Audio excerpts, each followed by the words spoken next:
2025 भर्तियों का वर्ष आज ही सुनिश्चित करें अपना सिलेक्शन और डाउनलोड करें तैयारी कर लो ऐप। पशु परिचर का परिणाम जारी हो चुका है, लेकिन परिणाम आने के बाद में अब नया विवाद और बखेड़ा शुरू हो चुका है। विवाद बढ़ रहा है और ऐसे में जो नाराजगी है वो लगातार बढ़ती हुई नजर आ रही है। विवाद क्या है, इसके बारे में भी हम बातचीत करेंगे और इसके साथ ही इसका जो असर है अब क्या देखने को मिलेगा, इसके बारे में भी पूरी जो जानकारी है हम आपको बताने की जो कोशिश है वो यहाँ पर करेंगे। क्योंकि देखिए जब परिणाम आया तो परिणाम को लेकर जो उम्मीद है वो उम्मीद यहाँ पर काफ़ी थी, लेकिन जब उम्मीदें खरी नहीं उतरी है तो उसके बाद में अब धीरे धीरे जो नाराजगी है वो लगातार बढ़ती हुई नजर आ रही है। ऐसे में इस मुद्दे पर बातचीत करने के लिए हमारे साथ में आज जुड़े हैं शिक्षाविद आशु चौहान जी। उनसे हम बातचीत करेंगे कि किस तरीके से ये विवाद है बढ़ रहा है और क्या नाराजगी यहाँ पर देखने को मिलती है। सर, परीक्षा परिणाम को लेकर लगातार जिस तरीके से इंतजार किया जा रहा था, देखिए इंतजार होता भी है, अब इंतजार होना है, लेकिन इंतजार होने के बाद में अगर वो घड़ियां खत्म हो जाती है, लेकिन अब जिस तरीके से नाराजगी यहाँ पर साफ तौर पर देखने को मिल रही है, क्या लगता है कि ये कहीं ना कहीं जो कमी है वो देखने को मिली है या किसी एक वर्ग को ज्यादा फायदा पहुंचाने के लिए बात थी? देखो, जो पशु परिचर का रिजल्ट आया है उस रिजल्ट के अंदर हमें ये पता ही नहीं लग रहा कि उन्होंने किया क्या है, क्योंकि ऐसा पहली बार देख रहे हैं कि 6,433 पद और उसके ऊपर 4 लाख आदमी पास कर रहे हो आप, और उसके बाद में जो नॉर्मलाइजेशन की आप प्रक्रिया लागू कर रहे हो जिसमें एक शिफ्ट को आप ज्यादा फायदा दे रहे हो। इससे पहले सब इंस्पेक्टर भर्ती में हुआ कि जो अंतिम पारी थी उसमें 15 नंबर बढ़ाए गए, पटवार में पहले हो चुका है, उसके बाद में जूनियर अकाउंटेंट में हो चुका है और अब दोबारा फिर से हो गया। और ये तो इतना बड़ा बखेड़ा कर दिया है कि सारा जो युवा वर्ग है वो सारा सरकार के खिलाफ हो चुका है। अब इसमें सरकार को ये करना चाहिए कि जिस प्रकार वो खुद कहते हैं, हम सुनते हैं कि एक चुनाव हो तो फिर एक ही पेपर हो और एक ही परिणाम हो, और जब आपको ऐसा करना था तो पहले युवाओं को बताना चाहिए था कि इस प्रकार से होगा और हम इतने पास करेंगे। इसका क्या परिणाम निकला? और आज का जो युवा है, अगर सरकार चाहती है कि हम जन आंदोलन करें, मैं आपको एजुकेशन नगरी के माध्यम से तमाम जो है अभ्यर्थी जुड़े उनको कहना चाहूंगा कि जहां तक मुझे मेरे विद्यार्थियों पर विश्वास है, एक आवाज पर 50,000 विद्यार्थी जयपुर पहुंच जाएंगे। और उसके बाद में जो है आपको जो है इन विद्यार्थियों के कारण इनकी खुशी के लिए आपको दोबारा रिजल्ट जारी करना पड़ेगा। और नॉर्मलाइजेशन का एक स्थायी जो है वो उपाय होना चाहिए। जैसे हम देखते हैं कि यूपी बिहार में आंदोलन हुए, क्या सरकार चाहती है कि जो लड़का पढ़ने वाला है, जो बेरोजगार साथी है, वो सड़कों पर ही रहे? कभी आप पेपर लीक से उसको मार रहे हैं। गत वर्ष की जो परीक्षाएं हुई उनका जो है पेपर लीक के अंदर हम देख रहे हैं आरपीएससी जैसी संस्था, उसके जो सदस्य हैं वो उनमें लिप्त पाए गए। क्या न्याय मिला युवाओं को? कोई कुछ दिन के लिए जेल जाता है, फिर वहां से वापस वो आ जाता है, कोई फायदा तो होने वाला नहीं है। वापस जेल से आ जाएंगे, 6 महीने रहेगा, कोई 1 साल लेके आ जाएगा। लेकिन युवा जो था उसका 1 वर्ष आपने खराब कर दिया, दोबारा वो उस भर्ती में बैठ नहीं सकता है। अब उसको जो आयु वर्ग में छूट भी नहीं दी जा रही है, तो उनके साथ तो न्याय कहीं हो ही नहीं रहा है। पहले पेपर सारे बेच दिए, चाहे वन रक्षक की बात करूं मैं, चाहे सब इंस्पेक्टर की बात करूं, शिक्षक भर्ती की बात करूं, जेल प्रहरी भर्ती में उसमें भी घोटाला पाया गया। इसके अलावा जो अन्य भर्तियां थी उनके अंदर भी जो उन्होंने ऐसा ही किया है। तो पशु परिचर जो भर्ती है, हमारी यही मांग है सरकार से कि इसका जो है दोबारा जो रिजल्ट है, आलोक राज जी और जो सरकार आज सीएम साहब है वह कह रहे हैं कि हम युवाओं का भविष्य देख रहे हैं, इतनी भर्तियां निकाल रहे हैं, अभी तक पशु परिचर पर उन्होंने एक ट्वीट तक नहीं किया। उन्होंने ये भी नहीं कहा कि क्या हुआ है क्या नहीं हुआ। आलोक राज जी ने पहले ट्वीट किए कि साइट पर अपलोड नहीं हो रहा है। आपको इतने ज्यादा पास करने की आवश्यकता कहां थी? 2 लाख और बचे थे, उनको भी कर देते, सारे अपने रोल नंबर देख लेते। तो ये बहुत गलत हुआ है और इस पर फैसला आना चाहिए। दोबारा नॉर्मलाइजेशन जो किया गया है इसके ऊपर हमारी टीम जो है वह इस पर कार्य कर रही है। राजस्थान यूनियन संघ के अध्यक्ष, बेरोजगार संघ के अध्यक्ष जो हनुमान किसान है, उनसे भी लगातार वार्तालाप जारी रही है। उन्होंने ये भी कहा है कि अभी 2 दिन का अवकाश है, हम 10 तारीख तक देख रहे हैं कि वो क्या कर रहे हैं। फिर जिन बाहरी राज्यों में जो ऐसे आंदोलन हुए, छात्र जो सड़कों पर आए, उनका क्या स्थायी समाधान निकला?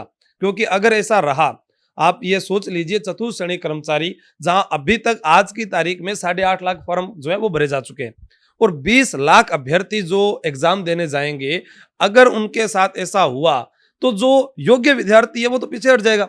जब आरक्षण की बात आती है तब कहते हैं भी इनके कम नंबर वाले थे उनको ले लिया गया। अब आपने कम नंबर वालों को ज्यादा बढ़ाकर कैसे ले लिया? आप कहीं एक जगह तो रहें, आरक्षण पर आप बोल देते हो, तो फिर आज नॉर्मलाइजेशन जो प्रक्रिया हुई इस पर क्यों नहीं बोले? उस विद्यार्थी के जिसके 125 नंबर थे उसके आपने कम करके 115 कर दिए और जिसके 115 थे उसके बढ़ाकर आपने 135 कर दिए। एक कैसा न्याय है? बिल्कुल जिस तरीके से आपने अपनी जो बात है वो यहाँ पर रखी है। देखिए, अब सरकार की जहाँ आपने बात रखी है, सरकार बार-बार में अपनी कहते हुए जा रही है कि हम अभ्यर्थियों और जितने भी छात्र हैं, युवा हैं, उनको आगे बढ़ाने का जो प्रयास है वो लगातार करते हुए नज़र आ रहे हैं। लेकिन ऐसे जो मामले पेपर लीक के भी हो चुके हैं, कई जो भर्तियाँ हैं उनमें भी कई विवाद हो चुके हैं। अब इस तरीके से इस भर्ती के इस एग्ज़ाम के बाद में जिस तरीके से पूरा सामने आया है, ऐसे में आक्रोश भी बढ़ रहा होगा? क्योंकि देखिए आक्रोश बढ़ना वाजिब है, मेहनत करना, मेहनत के बाद में फल नहीं मिलना और फल कोई और ले जाता है। साहब, वो मजदूर का बच्चा ही जानता है कि वो मेहनत कैसे करता है। आज सरहद पर कोई गोली खाकर आता है तो वो एक मजदूर किसान का बेटा ही होता है, किसी नेता का बेटा नहीं होता। तो इनको क्या मालूम कि इन जो प्रतियोगी परीक्षा की जो छोटी भर्तियां हैं, अपने बेटों को ये भर्ती नहीं करवा रहे हैं। उनको तो बड़ी भर्तियों में जैसे यूआरओ जैसी पेपर जो लीक हुआ उसके अंदर उन्होंने दोबारा परीक्षा भी आयोजित करवाई। आप देखिए उसमें सारी सीटें बिक गई। अब मैं ये नहीं कह रहा कि किसी नेता वर्ग ने उसको बेचा, किसी ने तो बेचा होगा ना। तो वो जो मजदूर किसान के बेटे हैं या जो आर्थिक स्थिति से जो कमजोर विद्यार्थी हैं, वो ये चाहते हैं कि कहीं ना कहीं हम अपने परिवार के भरण पोषण के लिए एक एग्जाम पास करके हम समाज के अंदर एक आइकन के रूप में उभरें और परिवार के माता पिता को ये विश्वास दिलाएं कि आपने हमें जिस हालातों में पढ़ाया है और आज हम जो है आपको कुछ खुशियां देना चाहते हैं। अब क्या है कि एक लड़का या लड़की जो भी है वो अपने पापा को कहते पापा मैं पास हो गया। अब जब दोबारा 2 गुना के जो ये रिजल्ट निकालेंगे वो कहेंगे पापा मैं तो फेल हो गया। पूछेंगे क्यों हुआ? पापा मेरे 125 नंबर थे, सरकार ने 15 नंबर काट लिए। बताओ उस लड़के का क्या दोष? उसकी गलती बताए सरकार की, हाँ उसकी ये गलती थी। क्या उसकी ये गलती थी कि उसने पहले पेपर दे दिया? छठी पारी वाले जो हैं उनको फायदा हो गया, वो भी विरोध कर रहे हैं। जिनके नंबर बढ़े हैं वो युवा भी कह रहे हैं क्योंकि आज तो उनका एक बार नंबर आ जाएगा, आगे फिर ये तो फिर चलता रहेगा, इसको कहीं तो रोकना होगा ना। जैसे पेपर लीक के अंदर जिन युवाओं का सिलेक्शन नहीं हुआ, आज वो इंतजार कर रहे हैं कि कोई ना कोई भर्ती जब आएगी हम दोबारा आवेदन करेंगे। अब उसके अंदर तो उनकी आयु निकल जाएगी, सरकार क्या फायदा देगी उनको? तो ये तो आक्रोश इतना भरा पड़ा है। मैं कह रहा हूं ना कि सरकार युवाओं को जो है कमजोर ना समझे। ये एक आवाज पर पूरा जयपुर जाम हो जाएगा। एक आवाज पर सारे अध्यापक वर्ग जो हैं, जो सोशल मीडिया पर पढ़ा रहे हैं या ऑफलाइन जो पढ़ा रहे हैं, वो सब इसका विरोध कर रहे हैं। और मैं आग्रह भी कर रहा हूं मेरे तमाम साथी अध्यापकों से जो जुड़े हुए हैं या जो सुन रहे हैं, वह सब भी इसकी मांग उठाएं और हमें आना पड़ेगा क्योंकि इसमें बच्चों का भविष्य जो है वो गर्त में जा रहा है। कौन सा विद्यार्थी नौकरी लगेगा? पहले ये लग रहा था कि पैसे देकर नौकरी मिलेगी, अब ये लग रहा है कि किस्मत से नौकरी मिलेगी। तो किस्मत से जब नौकरी लगनी है तो वो पढ़ाई क्यों करेगा? जैसे चतुर्श्रेणी कर्मचारी थी, उस भर्ती के अंदर हमने पहले जीके की मांग को उठाया। अब वही बात हमने पहले पशु परिचर में भी जीके की मांग को उठाया था, तब जाके वो पूर्ण हुई। आप पहले से ही मापदंड तैयार कर दीजिए। अभी राजस्थान पुलिस की भर्ती आ रही है जिसमें 10,000 पद बताए जा रहे हैं, तो उसका विस्तृत सिलेबस 1997 के बाद कभी जारी नहीं हुआ। तो क्या उसका विस्तृत सिलेबस जारी नहीं हो सकता? हो सकता है। अगर पुलिस विभाग सरकार चाहे तो बच्चों को बताए कि हम ये आपका सिलेबस है, इसी में से प्रश्न पूछेंगे। अब उसमें क्या होता है, कभी त्रिपुरा की जनसंख्या पूछ रहे हैं। अब बच्चा राजस्थान का, त्रिपुरा की जनसंख्या का क्या मतलब है उसका? इस प्रकार से अगर हमारी संस्कृति, हमारा भौगोलिक इतिहास और ऐतिहासिक जो घटनाएं हमारी हैं उनके बारे में अगर प्रश्न पूछा जाए तो उससे वो अपने आने वाली पीढ़ी को भी बताएगा। आज हम बात करें जो हमारे त्योहार हैं, अब अपने कहते हैं कि पहले जैसे त्योहार नहीं रहे। पहले जैसे त्योहार रहेंगे कहीं लोगों को पता ही नहीं चल रहा। अभी वो गिल बिल ऐप आ रहा है, लोग तो उसके पीछे भागने लग जाएंगे। हम उनको कई और मुद्दों में भटका देंगे। कभी पेपर लीक में उनको जो है तोड़ कर रख देंगे, कभी नॉर्मलाइजेशन में उनको तोड़ देंगे। ये तो एक भ्रूण हत्या कर रहे हैं। उनका गला घोटने वाली बात है कि जो विद्यार्थी रात दिन मेहनत कर रहा था, अचानक एक पीडीएफ आती है, 4 लाख उसमें आदमी पास हो जाते हैं, पता ही नहीं चल रहा कि किसका सिलेक्शन होगा। ये अभी तक नहीं पता चल रहा। जी, देखिए बिल्कुल आपने ये सही कहा है कि जब कोई भी व्यक्ति अगर मेहनत करता है तो मेहनत के लिए वो फल का इंतजार यहाँ पर जरूर करता है। और जहाँ पर भविष्य की जो बात आती है, देखिए भविष्य अगर अंधकार में जाएगा तो युवा पूरी तरीके से सड़क पर आएंगे ही, अपनी बात यहाँ पर रखते हुए नजर आएंगे। तो अब क्या लगता है कि ये जो परीक्षा परिणाम आया, इस परीक्षा परिणाम की अब मांग क्या उठ रही है कि वापस क्या पर वापस परिणाम आना चाहिए, ताकि कुछ लोग जो लगातार जो लोग इसमें आंख लगा के बैठे हुए हैं, लगातार नजरें बैठा के हुए हैं, उनके कुछ ना कुछ उनको फायदा मिल सके जो अभ्यर्थी। देखो, जहां तक कहा गया है कि जब जब युवा बोला है राज सिंहासन डोला है। अगर ये युवा चाहते हैं, मैं आपके प्लेटफॉर्म के माध्यम से कह रहा हूं, अगर ये युवा चाहते हैं तो इनका रिजल्ट जो है दोबारा भी आ सकता है, या फिर इस नॉर्मलाइजेशन का एक स्थायी समाधान हो सकता है। आने वाले भविष्य के अंदर विद्यार्थियों के साथ अन्याय ना हो, क्योंकि वो इतने आक्रोश से भरे पड़े हैं। क्योंकि उनको पहले महिला आरक्षण में उनको तोड़ दिया गया, उसके बाद में पेपर लीक में उनको तोड़ दिया गया, अब उनको नॉर्मलाइजेशन में तोड़ दिया गया। इससे अच्छा फिर आप कह रहे हो कि मनुप्रति कोचिंग योजना बच्चों को पढ़ा रहे हैं। अरे उस पढ़ाई का मतलब बताइए कि उसको फायदा कहाँ हो रहा है, आप ये बताइए मुझे। भी आप कह रहे हो हम सरकार अनुप्रति कोचिंग योजना ला रही है, हम उसके अंदर विद्यार्थियों को निःशुल्क शिक्षा दे रहे हैं। उस शिक्षा का मतलब क्या है? आप अच्छे नंबर वाले को अनुप्रति कोचिंग योजना में शामिल करते हैं और अच्छे नंबर वाले को ही आप नॉर्मलाइजेशन के कारण बैकफुट पर लाकर छोड़ देते हैं। अब वो बच्चा क्या करे? माता पिता बोलेंगे बेटा तेरे 80% आए थे, सरकार ने तेरे को फ्री में पढ़ाया था, फिर तेरा सिलेक्शन क्यों नहीं हुआ? अब वो कहेगा पापा सरकार ने मुझे फेल कर दिया। तो कहाँ उसके साथ न्याय हुआ? आप खुद सोचिए इस बात को कि आपका अगर बेटा है और वो तैयारी करे और उसका जब रिजल्ट आए, आप कहे बेटा क्या हुआ, और वो आपको कहते पापा पहले पास हो रहा था लेकिन मेरे आंसर की मैंने मिलाई उसमें नंबर ज्यादा थे, लेकिन एक नॉर्मलाइजेशन की प्रक्रिया आती है और मुझे 15 नंबर पीछे कर जाती है, तो आपको कितना दुख होगा? आप सोचिए। स्थायी समाधान की आप बात कर रहे हैं कि स्थायी समाधान इसका निकलना चाहिए, चाहे परीक्षा जो परिणाम है वापस जारी होना चाहिए, किसी भी तरीके से जो फायदा है वो यहाँ पर मिलना चाहिए। अगर स्थायी समाधान नहीं निकलता है, बात आप रखोगे, आप भी रखोगे, सभी संगठन यहाँ पर रखते हुए नजर आएंगे, लेकिन स्थायी समाधान नहीं निकलता तो क्या ये मुद्दा बढ़ेगा?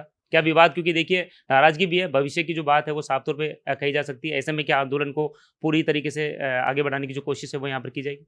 बिल्कुल, इसके लिए क्या है कि जैसे हमारे जो राजस्थान यूनियन संघ, जो बेरोजगार संघ है, उनके जो अध्यक्ष हैं, चाहे वो कोई भी हो, मैं किसी एक को नहीं करा, लेकिन हमारे जिनसे बात होती है हनुमान किसान से, अगर वो ये कहते हैं कि हाँ मैं इस मांग को उठाता हूँ और उसके बाद में वो आंदोलन की अगर तैयारी करते हैं, तो जितने भी एजुकेटर हैं वो सब उनके साथ मैदान में नजर आएंगे और प्लेटफॉर्म के माध्यम से या हमारे जो सोशल मीडिया है, आज वहां पर जो लाखों अभ्यर्थी पढ़ रहे हैं, वो एक आवाज पर 50,000 विद्यार्थी या लाख विद्यार्थी आपको जयपुर की सड़कों पर नजर आएंगे। और ये होगा अगर उनको न्याय नहीं मिला तो, वरना फिर वो तैयारी बंद कर देंगे। फिर आप क्यों फॉर्म आवेदन भरवा रहे हो? आप आवेदन ही मत कराओ, भर्तियां निकालो ही मत, उसका फायदा क्या है? हमें पता ही नहीं चल रहा किस विद्यार्थी का सिलेक्शन हो रहा है, किसका नहीं हो रहा है।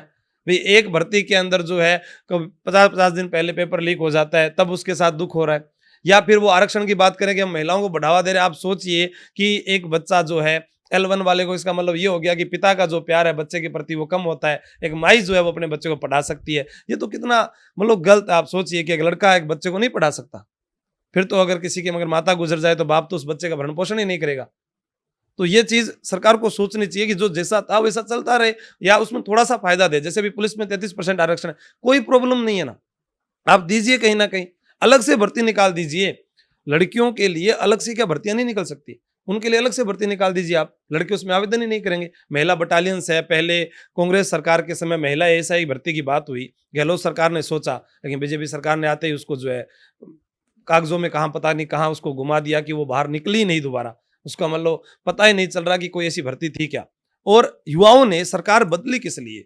कि उनके साथ पहले जो है एक अत्याचार हुआ, उसके दंश से वो इतने पीड़ित थे कि हमें नई सरकार आने पर न्याय मिलेगा। अगर नई सरकार आने पर भी और ज्यादा उनको अगर दुख होगा तो ये कहां जाएंगे? राजस्थान में 2 ही तो पार्टियां हैं, अब उनको तीसरा मोर्चा संभालना पड़ेगा, फिर युवाओं को मैदान में आना पड़ेगा। और जिस दिन युवा मैदान में, ये तो थोड़ा सा क्या है कि हम ही कभी एकजुट नहीं रह पाए हैं, हम बिखर जाते हैं कुछ समय के कारण। अगर युवा एक साथ आ गए तो उसके बाद में जो है सरकार को बड़े जन आक्रोश और छात्र रैली या जो आंदोलन है गांव गांव ढाणी ढाणी जहां हम लोग जाएंगे जरूर, ठीक है, उसका सामना करना पड़ेगा। देखिए भर्तियों की जो बात है वो आप कह रहे हैं कि देखिए भर्तियां कई निकली थी और इसमें कहीं ना कहीं ये चर्चाओं में विषय भी रहा है, चाहे कोई सी भी आप भर्ती ले लो, वनरक्षक वाली या कोई सी भी लीग वाली, समथिंग मान लो आप।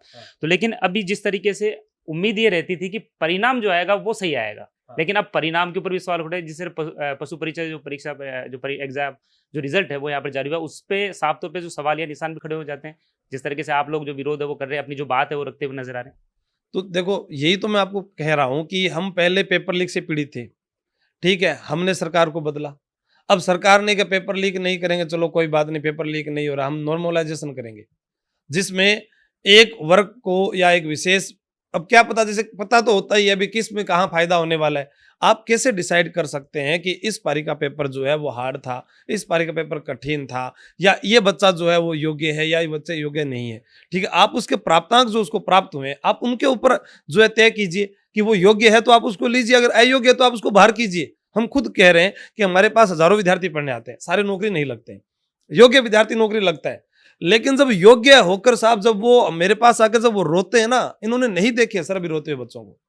एक बंद कमरे में एक गांव से उठकर जयपुर शहर में जब विद्यार्थी तैयारी करने के लिए आता है, अगर वो 7 महीने जयपुर में रह जाता है ना, तो उसके पिता के 1 लाख रुपए खर्च हो जाते हैं।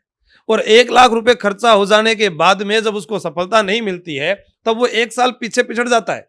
और उसके जो भाई बहन है जो ये उम्मीद रखते हैं कि मेरा भाई नौकरी लगेगा, और वह जब नौकरी नहीं लगे तो छोटे वाले जो हैं उनका भी जो है कि ख्वाब जो है वो टूट कर रह जाता है कि हाँ भैया ने इतनी कोशिश कर ली, यही नहीं लगे तो हम कैसे लगेंगे। तो जो युवा वर्ग जो नए आने वाली पीढ़ी है वो कैसे आगे बढ़ेगी।